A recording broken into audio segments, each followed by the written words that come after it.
Assalamualaikum warahmatullahi wabarakatuh. Alhamdulillah, alhamdulillah, wa binasta'in ala umuri din. Wassalatu wassalamu ala asrofil anbiya'i wal mursalin wa ala alihi wa sahbihi ajma'in. Saya Muhammad Zikri Hidayat selaku guru pendidikan agama Islam SMK IAJ Depok. Di sini saya akan menjelaskan materi akhlak dalam rangka pesantren virtual Ramadan tahun 1441 Hijriah SMK IAJ Depok tahun pelajaran 2019-2020. Berikut materinya. Yang pertama adalah akhlak Rasulullah SAW. Berakhlak dengan akhlak yang disyariatkan dalam Islam diantaranya adalah jujur, amanah, bertanggung jawab, menjaga kesucian, malu, berani, dermawan, menepati janji, menjauhi semua yang diharamkan oleh Allah Subhanahu wa taala, berbuat baik kepada tetangga, membantu orang yang membutuhkan sesuai kemampuan, dan selainnya dari akhlak-akhlak yang tertera dalam Al-Quran dan Sunnah yang jelaskan tentang disyariatkan akhlak-akhlak tersebut.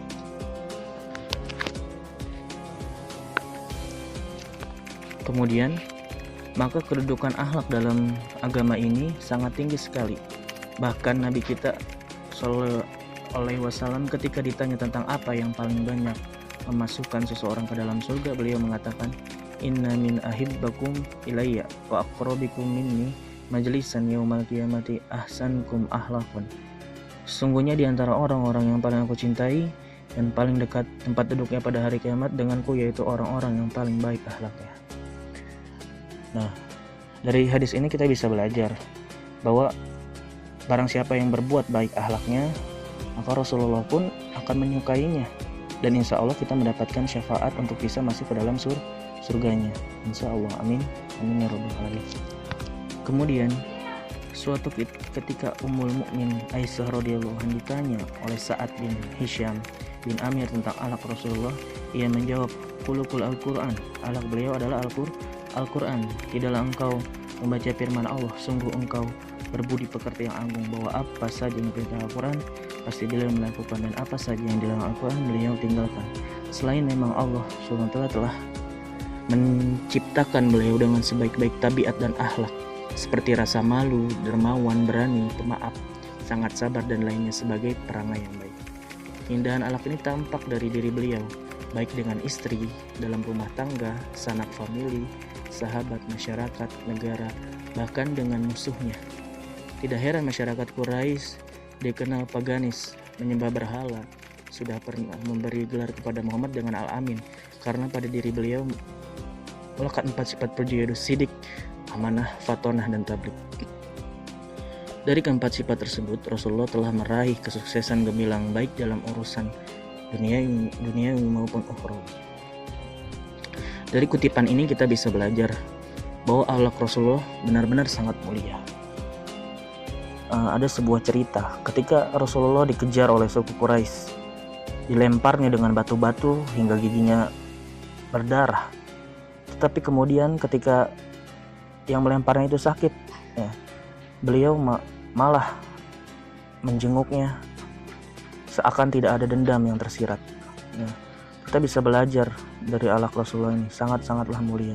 Tidak ada dendam dan tidak ada paksaan dalam menyebarkan agama. Dan yang kedua adalah akhlak terhadap orang tua dan guru. Orang tua adalah dua orang yang menjadi perantara Tuhan mengantarkan kita ke dunia ini. Mereka mengemban tugas yang berat, mendidik dan membimbing kita dari kita lahir, atau mungkin dari saat kita masih dalam kandungan ibu hingga dewasa.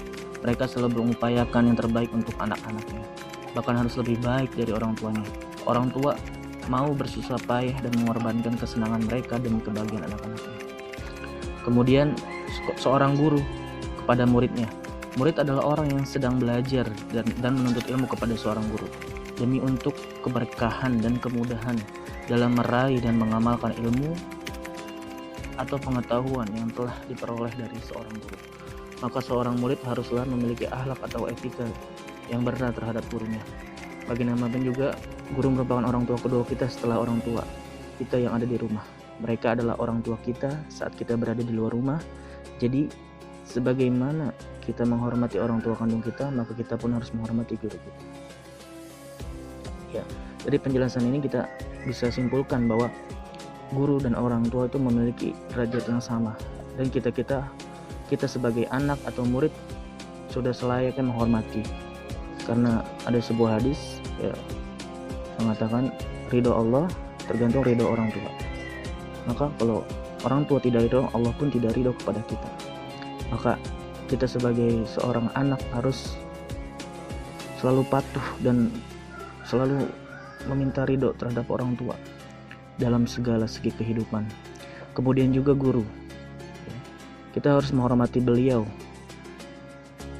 tutur kata yang lembut, semuanya, agar keberkahan ilmu pun sampai kepada kita, karena itu sangatlah penting untuk kita sebagai murid yang sedang menuntut ilmu.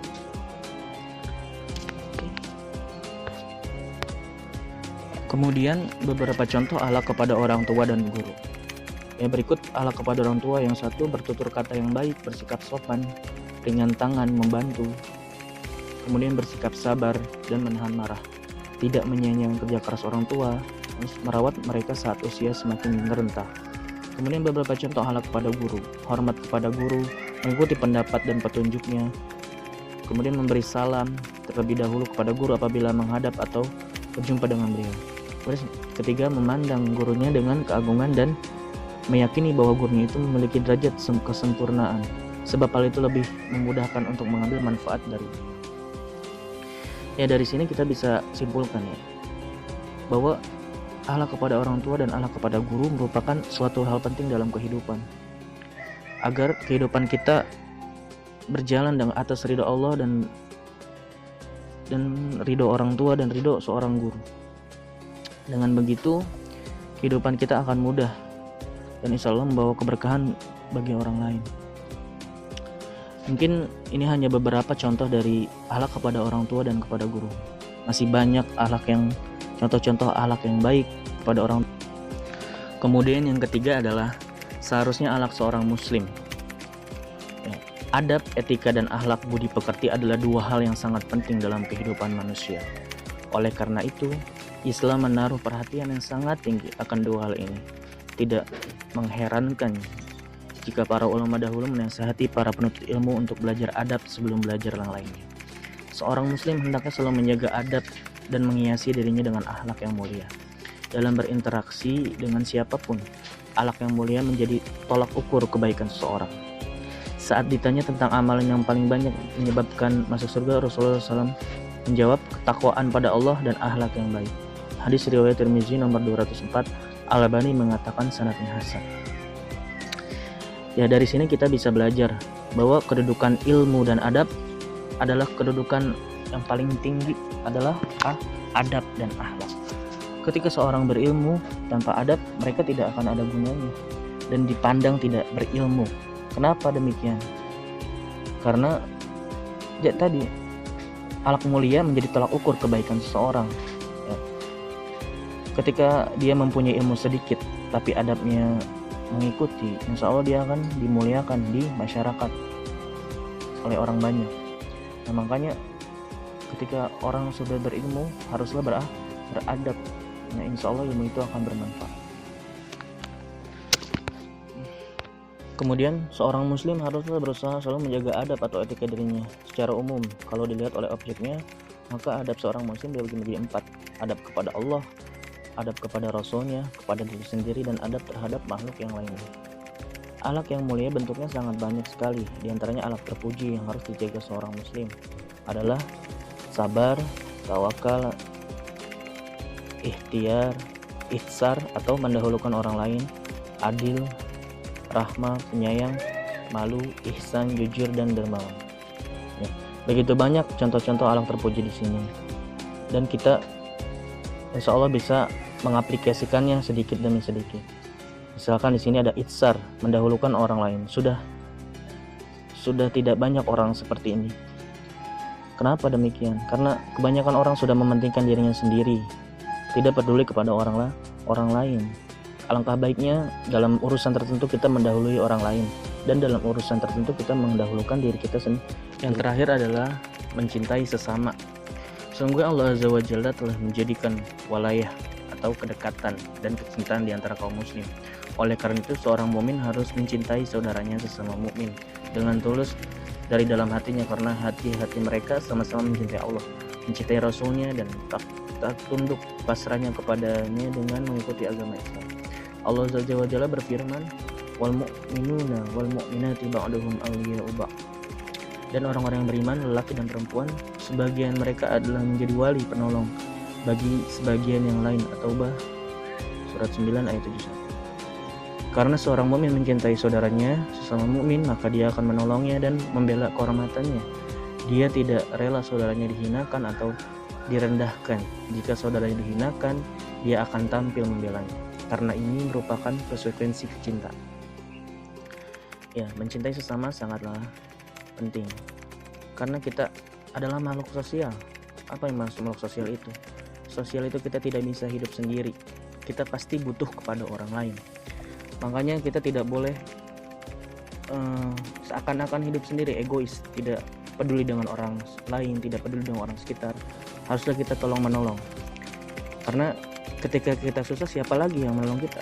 Orang yang paling dekat kita adalah tetangga, orang yang dekat rumah kita, yang akan menolong kita ketika kita susah. Nah, itulah fungsinya tolong menolong bagi sesama muslim. Kemudian Islam mengajarkan agar sesama manusia saling menjalin kasih sayang dan atau mencintai. Dalam sebuah hadis Nabi dikatakan bahwa tidak sempurna iman seseorang yang bersangkutan sanggup mencintai orang lain sebagaimana ia mencintai dirinya sendiri. Seorang tidak akan mungkin mau dirinya susah, menderita, menanggung kerugian, dan apalagi celaka. Begitu pula sebagai bentuk kecintaan terhadap sesama. Semestinya orang lain pun tidak boleh menanggung perasaan yang ia sendiri membencinya itu. Ajaran yang sedemikian mulia itu ternyata belum selalu ditangkap oleh umatnya. Seorang yang telah mengaku sebagai seorang muslim dan beriman, tetapi perilaku sehari-harinya tatkala bergaul dan berkomunikasi dengan orang lain ternyata belum menunjukkan sifat yang mulia itu. Mereka telah mengucapkan 2 kalimat syahadat dan juga menjalankan sholat secara tertib, akan tetapi sifat kasih sayang kepada sesama dan bahkan kepada kalangan terdekat sekalipun belum mampu ditampakkan. Ya, dari sini kita bisa belajar bahwa mencintai sesama mukmin, ya, terus tolong menolong dengan orang lain adalah suatu akhlak, ya, suatu kebiasaan. Gus Dur pernah berkata, ketika kita peka terhadap orang lain, tolong menolong orang lain. Ketika orang lain susah, kita langsung menolong. Dia tidak akan bertanya agama kita atau dari mana kita, begitu. Karena sudah tercermin dari perilakunya, dari sifatnya itu. Jadi tidak perlu ditanyakan lagi, dicerminkan dari Allah. Sebelum penutupan, ada sebuah nasihat yang baik untuk kalian. Jika kamu ingin menguji karakter seseorang, hormati dia. Jika dia memiliki akhlak yang baik, maka dia akan lebih menghormatimu. Jika dia memiliki akhlak yang buruk, dia akan merasa dirinya yang paling baik.